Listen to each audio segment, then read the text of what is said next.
సామెతల గ్రంథం 7వ అధ్యాయం మొదటి 5 వచనాలు. నా కుమారుడా, నా మాటలను మనస్సులో ఉంచుకో, నా ఆజ్ఞలను నీ వద్ద దాచిపెట్టుకో. నా ఆజ్ఞలను నీవు మనస్సులో ఉంచుకుంటే నీ కనుపాపవలి నా ఉపదేశాన్ని కాపాడిన ఎడల నీవు బ్రతుకుతావు. నీ వ్రేళ్లకు వాటిని కట్టుకో, నీ హృదయమనే పలక మీద వాటిని రాసుకో.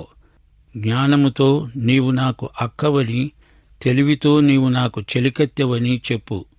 నీవు జారస్త్రీ వద్దకు పోకుండా, ఇచ్చకములాడే పరస్త్రీకి లోబడకుండా అవి నిన్ను కాపాడుతాయి. ప్రియ సోదరీ సోదరులారా, వింటున్నారా? జ్ఞానం నీకు అక్క అవుతుంది. కీర్తనలు 119, 11 వచనం. నీ ఎదట నేను పాపము చేయకుండానట్లు నా హృదయములో నీ వాక్యము ఉంచుకున్నాను. వాక్య జ్ఞానం నీలో ఉండాలి. అప్పుడు నీవు శోధనను ఎదిరించి గెలువగలవు. యువకుడా, నా ప్రియ కుమారుడా, స్త్రీని మోహపు చూపుతో చూడవద్దు. ఆమెను నీ సహోదరిగా భావించు. 6వ వచనం. నా ఇంటి కిటికీ నుండి, నా అల్లిక కిటికీలో నుండి నేను పారజూడగా జ్ఞానము లేని వారి మధ్య, యువకుల మధ్య బుద్ధిలేని పడుచువాడొకడు నాకు కనపడ్డాడు. సంధ్యవేళ పొద్దుగుంకిన తరువాత, చిమ్మ చీకటి గల రాత్రివేళ వాడు జారస్త్రీ సందు దగ్గర ఉన్న వీధిలో తిరుగుతున్నాడు. దాని ఇంటి మార్గమున నడుస్తున్నాడు. అంతటా వేశ్యావేషము వేసుకున్న కపటము గల స్త్రీ ఒకతే అతనికి ఎదురు వచ్చింది. అది బొబ్బలు పెడుతోంది. దాని పాదాలు దాని ఇంట నిలువవు. ఒకప్పుడు ఇంటి ఎదుట, ఒకప్పుడు సంత వీధులలో అది ఉంటుంది. ప్రతి సందు దగ్గర అది పొంచి ఉంటుంది. అది వాణ్ణి పట్టుకొని ముద్దు పెట్టుకున్నది. ఆమె మతనిష్ట కలిగినట్లు నటిస్తున్నది. సమాధాన బలులను నేను అర్పించాలి, నా మొక్కుబళ్ళు చెల్లించాలి. కాబట్టి నేను నిన్ను కలుసుకొనవలనని రాగా, నిన్ను ఎదుర్కొనవలనని బయలుదేరగా నీవే కనపడ్డావు. నా మంచము మీద రత్న కంబళ్లను, ఈజిప్టు నుండి వచ్చే విచిత్రపు పనిగల నార దుప్పట్లను నేను పరిచాను. నా పరుపు మీద బోళము, దాచిన చెక్క చల్లాను. ఉదయము వరకు వలపు తీరా తృప్తి పొందుదాము రా. పరస్పర మోహము చేత చాలా సంతృష్టి నొందుదాము రా. పురుషుడు ఎంటలేడు, దూర ప్రయాణము మీద వెళ్ళాడు. అతడు సొమ్ము సంచి పట్టుకొని వెళ్ళాడు. పున్నమి నాటి వరకు ఇంటికి తిరిగిరాడు. ఈ విధంగా ఆ స్త్రీ వగలుపోతున్నది. అంతా నటన. పాపము వికృతమైనది. దానిని రత్న కంబళ్లతో కప్పితే దాగదు. దాని దుర్గంధం బోళము, అగరు పోసినంత మాత్రాన సుగంధముగా మారదు. శోధనలు ఇలాగే వస్తాయి. ఇది ఒక ఉపమానం. పై మెరుగులకు భ్రమ చెందవద్దు. పాపాన్ని పాపంగా చూడడం నేర్చుకో. పాపం నిన్ను ఆకర్షిస్తుంది, మురికి కూపంలోకి పడనెడుతుంది. 21వ వచనం. అది తన అధికమైన మాటల చేత అతణ్ణి లోబరుచుకున్నది. తాను పలికిన ఇచ్చకపు మాటల చేత అతణ్ణి ఈడ్చుకొని పోయింది. వెంటనే పశువు వధకు పోయినట్లు, పరుల చేజిక్కినవాడు సంకెళ్లలోనికి పోయినట్లు, తనకు ప్రాణహానికరమని ఎరుగక ఉరివద్దకు పక్షి త్వరపడునట్లు అతని గుండెను అంబు చీల్చే వరకు అతడు దాని వెంట పోయాడు. ప్రియ సోదరీ సోదరులారా, చూచారా? పాపము మనిషిని పశుత్వానికి దిగజారుస్తుంది. పాపం చేసి చేసి మనిషి సైతానుతో సంయుక్తమైపోతాడు. నా కుమారులారా, చెవియొగ్గండి, నా నోటి మాటలు ఆలకించండి. జారస్త్రీ మార్గముల తట్టు నీ మనస్సును తొలగనీయవద్దు. దారి తప్పి అది నడిచే త్రోవలలోకి పోవద్దు.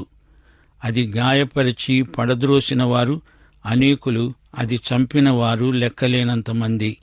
దాని ఇల్లు పాతాళమునకు పోయే మార్గం. ఆ మార్గము మరణశాలకు దిగిపోతుంది. ప్రియ సోదరీ సోదరులారా, ఆధ్యాత్మిక వ్యభిచారం అంటే ఏమిటో ఎప్పుడైనా ఆలోచించారా? తన ప్రజలు తనను విడిచి విగ్రహాలను అనుసరిస్తే దేవుడు దానిని ఆధ్యాత్మిక వ్యభిచారం అంటున్నాడు. సజీవ సత్యదేవుణ్ణి విడిచిపెట్టడం ఆత్మయందు వ్యభిచరించినట్లే. దేవునితో ఏకాత్మయైన విశ్వాసి దేవుణ్ణి విడిచిపెడితే ఆత్మ సంబంధముగా వ్యభిచరించినట్లే. దేవునికి విశ్వసనీయులై ఉండాల్సింది పోయి విశ్వాసఘాతుకులైనప్పుడు దేవుడు వారిని వ్యభిచారులు అంటున్నాడు. ఇదే మాట యాకోబు పత్రికలో కూడా ఉన్నది. యాకోబు 4వ అధ్యాయం 4వ వచనం, వ్యభిచారులారా, ఈ లోక స్నేహము దేవునితో వైరమని మీరెరుగరా? కాబట్టి ఎవడు ఈ లోకముతో స్నేహము చేయగోరుతాడో వాడు దేవునికి శత్రువు అవుతాడు. ఆయన మన యందు నివసింపచేసిన ఆత్మ కోసం దేవుడు తీవ్రమైన ఆశతో అపేక్షిస్తాడు అని చెప్పిన లేఖనం వ్యర్థమనుకుంటున్నారా? దేవునికి లోబడి ఉండండి, అపవాదిని ఎదిరించండి, అప్పుడు వాడు మీ వద్ద నుండి పారిపోతాడు. ప్రియ సోదరీ సోదరులారా, గ్రహించండి, మనలను రక్షించిన వాడు యేసుక్రీస్తు. ఆయన మనలను ఎంతో ప్రేమిస్తున్నాడు. దేవుని ఆత్మ మనలో క్రీస్తు ప్రేమను అధికం చేస్తున్నాడు. మనము క్రీస్తును ప్రేమించిన వారమైతే ఆయన ఆజ్ఞలు గైకొంటాము, ప్రేమిస్తాము గనుక ఆయన ఆజ్ఞలు మనకు భారమనిపించవు. మనము లోకానికి సాక్ష్యమివ్వాలి. క్రీస్తుతో జత చేయబడిన మనము ఉన్నత ప్రమాణాలు పాటించాలి. మన హృదయంలో, మన జీవితాలలో ఆత్మ ఫలాలు కనిపించాలి. ఈ అధ్యాయంలోని స్త్రీ ఇచ్చకాలు మాట్లాడుతుంది, పొగుడుతుంది, ప్రజలను ఆకర్షిస్తుంది, నిన్ను ప్రభువుకు దూరం చేస్తుంది. నీలోని తీవ్రత చల్లారిపోతుంది. ఆధ్యాత్మిక వ్యభిచారిణి నిన్ను మరులు కొల్పుతుంది. కాలక్షేపాలు, వినోదాలు ఆమె వాడే సాధనాలు. పశువు వధకుపోయినట్లు విశ్వాసి దాని వలలో పడతాడు. యేసుక్రీస్తును తప్ప మరి ఏదీ ఎరుగము అని మనము నిశ్చయించుకోవాలి. తప్పుడు సిద్ధాంతాలు మనుష్యులను ఆకర్షిస్తాయి. మనలను ప్రేమించి మన కొరకై తనను తాను అప్పగించుకున్న క్రీస్తు నుండి మనలను ఎవ్వరూ వేరుపరచజాలరు.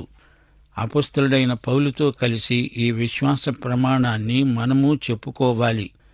రోమాపత్రిక 8వ అధ్యాయం 35వ వచనం, క్రీస్తు ప్రేమ నుండి మనలను ఎడబాపేవాడెవడు? శ్రమయైనా, బాధయైనా, హింసయైనా, కరువైనా, వస్త్రహీనత అయినా, ఉపద్రవమైన, ఖడ్గమైన మనలను ఎడబాపుతాయా?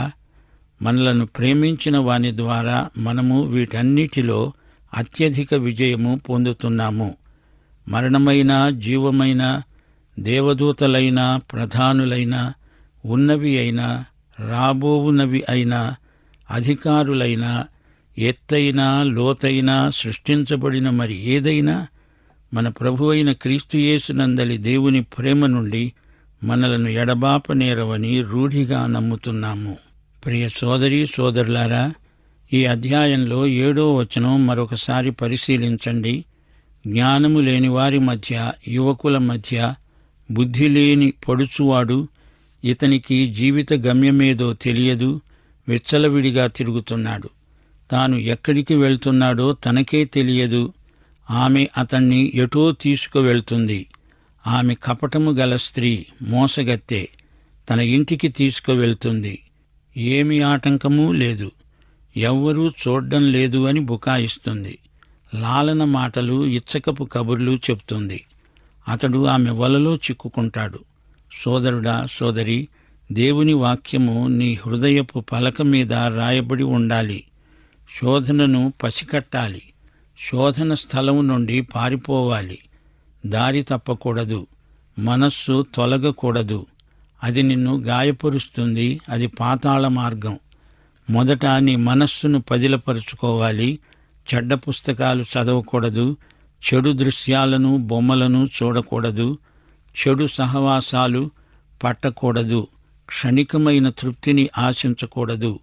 మహోజ్వలమైన భవిష్యత్తు ముందున్నది. దానిని నిదానించి చూడాలి. ఒక్క పూట తిండి కోసం ఏశావు తన జ్యేష్ఠత్వాన్ని తెగనమ్ముకున్నాడు. ప్రియ సోదరీ సోదరులారా, శోధనలను జయించిన వారు ధన్యులు. శోధించబడడం పాపం కాదు, ఆ శోధనకు లొంగడం పాపం. మన చర్యలన్నిటి విషయమై దేవునికి లెక్క అప్పగించాలి. తల్లిదండ్రులారా, పిల్లలను మీరెలా పెంచుతున్నారు? వారు యువదశలో ఉండగానే వారికి ఆధ్యాత్మిక బాధ్యతలు నేర్పాలి. పాపం వలన వచ్చే జీతం మరణం. ఈ సంగతి యువతీ యువకులు సరిగా అర్థం చేసుకోవాలి. సంసోను ఎంతో బలము గల యువకుడు, గాని పాపం అతని బలాన్ని హరించివేసింది. అతని చూపు పోయింది, వెలుగు పోయింది, బలము పోయింది. దీనికంతటికీ కారణం పాపమే. చివరికి అతడు ఫిలిష్తీయుల చేతి క్రింద బానిస అయిపోయాడు. కొంతకాలం తరువాత తన తప్పు గ్రహించాడు, పశ్చాత్తప్తుడయ్యాడు. దేవుడతన్ని క్షమించాడు. తిరిగి అతనికి మహాబలం వచ్చేసింది. కాని కంటి చూపు రాలేదు. అతడు పోగొట్టుకున్న స్వేచ్ఛ తిరిగి అతడు పొందలేదు. శత్రువులతో పాటు అతడు కూడా హతుడైపోయాడు. దేవాలయం కూలి అందరి మీద పడింది. ప్రియ సోదరీ సోదరులారా, వింటున్నారా? పాపం వల్ల వచ్చే ఫలితాలు విషాదకరమైనవి. ఘోరమైన పాపం చేసిన వ్యక్తి మారు మనస్సు పొందినా, దేవుడు క్షమించినా, పాపం చేయకముందున్న స్థితి పూర్తిగా రాకపోవచ్చు. దేవుని నియమాన్ని ఉల్లంఘించినప్పుడు తగిలే దెబ్బ పూర్తిగా నయం కావడానికి ఎంతో కాలం పట్టవచ్చు. దేవుని పట్ల అవిధేయతకు గొప్ప వెల చెల్లించాల్సి ఉంటుంది. సోదరుడా, సోదరి, పరలోకము నరకము అనే రెండు వాస్తవాలను గుర్తించండి. దేవుని న్యాయపీఠం ఒకటి ఉంది. విశ్వాసులు దేవునికి లెక్క అప్పగించే స్థలం. యేసుక్రీస్తు యొక్క రక్తము చేత కడుగబడిన వారు మాత్రమే ప్రత్యేకించబడతారు.